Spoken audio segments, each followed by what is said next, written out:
Indeed, the current system facilitates the denial of employment to those who have bad debt, even though bad debt oftentimes results from the denial of employment. The vicious cycle. Can't get a job, got a bad credit score. Got a bad credit score, can't get a job. And I wonder who's most likely to be affected, especially in these economic times. What? Extend unemployment compensation? What about the national debt?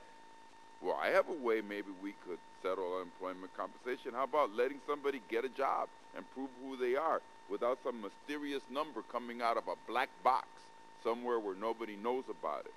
That is why the subcommittee is holding this hearing, the second so far this year, on the issue of credit reports, credit scores, and their impact on consumers. We will look at reports and studies about the predictive nature of insurance scores and traditional scores, among other things.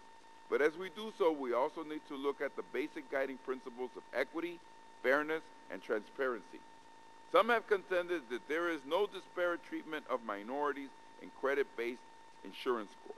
Some will say that even if there is a disparate impact on some groups, the system still doesn't need to be changed.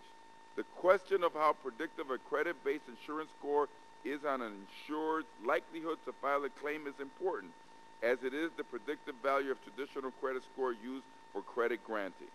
But as long as there continues to be disparities in the outcomes of the current system for racial and ethnic groups and along class and geographical lines, I believe the system needs strenuous oversight and may need fundamental change. How to correct the disparities in the system with its disproportionately negative impact on minorities and low-income groups while maintaining the core framework of credit information as a risk management tool is a challenge we should take on. For example, on issues like the use of credit information for developing insurance pricing and the inclusion of medical debt collections in determining a consumer's risk of default, I have doubts as to whether there are bias-free uses of data. The Equal Employment Opportunity Commission, the Federal Reserve, the Brookings Institution, the Federal Trade Commission, and the Texas Department of Insurance have all found that racial disparities between African American, Latinos, and whites in credit scores exist. And we will see this has a wide-ranging implications beyond simply obtaining consumer credit. Defending a system where decisions such as determining car insurance rates or even something as vital as to whether or not to hire someone that is based on something that has shown to possess a degree of bias that is difficult to say at least. But I welcome the testimony this morning of those who believe the system works, and of those who believe the system needs to be changed to work in a more equitable, fair, and transparent fashion. In the same spirit of transparency, I'm making it clear at the outset that I side with the latter group.